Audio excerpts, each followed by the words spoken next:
moving round. United takes its time. About to check outside the game. You know what I'm talking about. Just let me know if you wanna go to that home out on the range. They got a lot of nice girls, huh?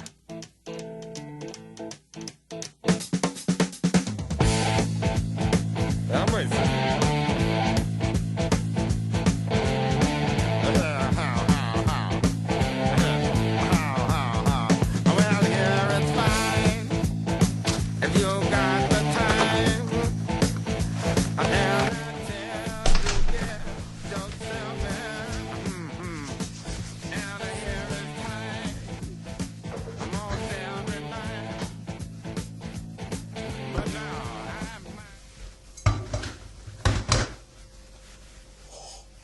Good morning, mate. Good morning. Well, I think it's time now. See you, mate.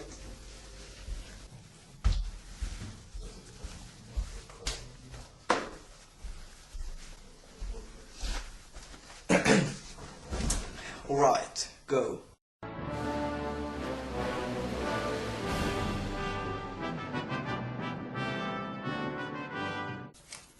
Good evening there, Irishmen. I'm Gerard Tiller, and here are the news. Today's top story is about the huge conflict between us and the northern part. The problem is about the diversion of Catholics and Protestants, and the later one has a big majority. The fights have been going on for the whole day, and we have our reporter Jerry Fixton with us. How is it out there, Jerry? Hello, Gerard. I can only say hell has broken loose. It's total chaos with gunfires everywhere.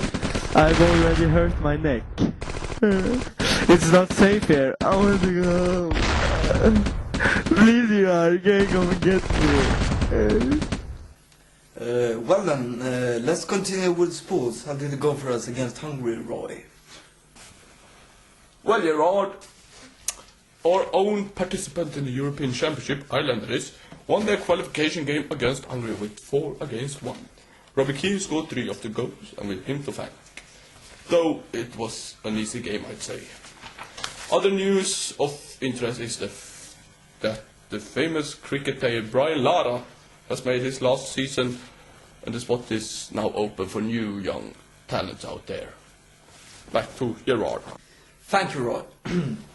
That was all for tonight, dear countrymen. I hope you'll enjoy the premiere of the new series of A History of Time.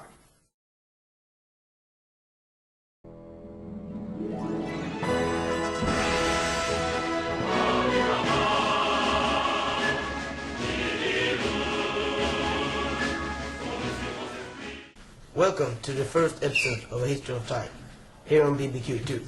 My name is Kent Park, and I'm your host. This show is being filmed in 2 episodes, with 1 episode covering 1,000 years of Irish history. Anyway, let's start with the first drawing of the Irish map. The Greek philosopher Ptolemaeus drew the first map in year 150 AD.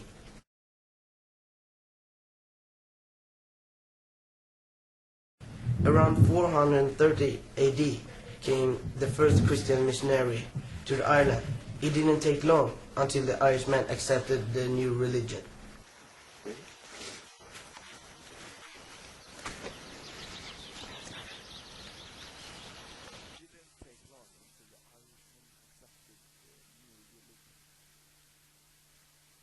About 350 years later, the Vikings invaded the island and plundered all the monasteries.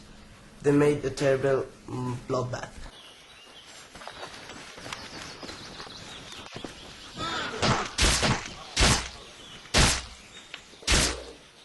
Can't. We'll be back soon. Anyway, I continue. My name is David Easterdream.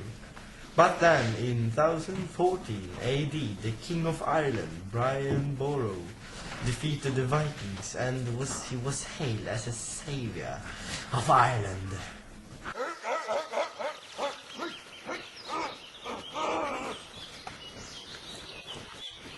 Very well, friends. We've gotten through a lot of history today, and I think that's enough for this episode.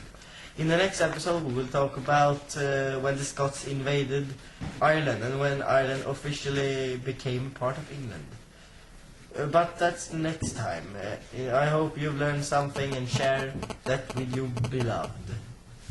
Goodbye, and don't forget, you can never know too much of history. Drink Irish coffee when you really want to pee.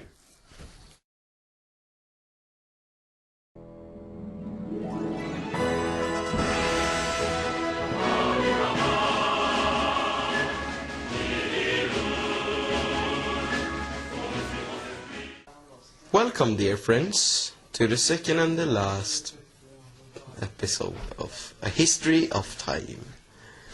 My name is Funky Lipton, and I'm substituting for Kent Bark today. I hope I do my best very well.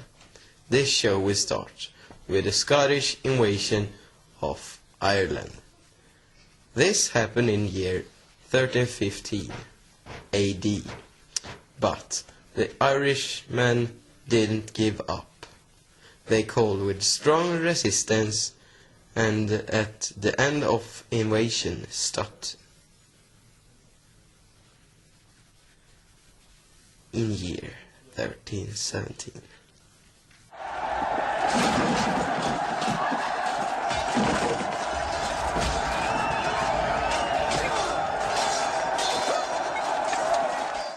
A very unsuccessful try to conquer Ireland, though this weakened the English state on the island. After Henrik's death, it took about 40 years until Ireland was divided into 32 counties.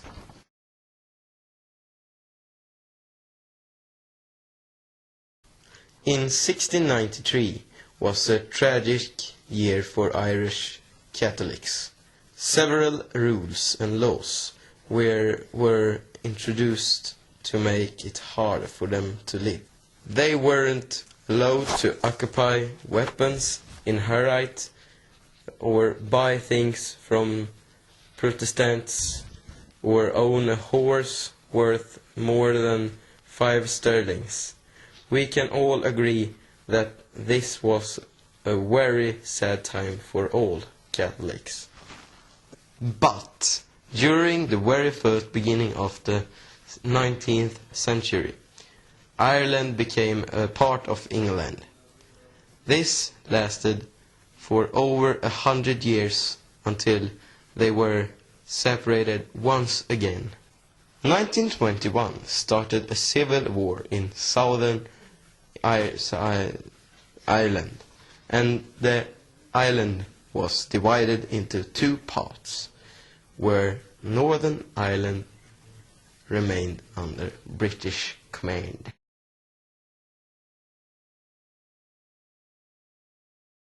Also during this period, the Irish Republicans Army, also known as IRA, was founded by 3 Irish gentlemen. IRA are those who are behind all of the acts of terror during the 20th century. Thousands of people have been killed, and the British military have been called in several times. But this was mostly during the 70s and 80s. Nowadays it's getting better and better. Alright, friends, I hope you learned something very useful today.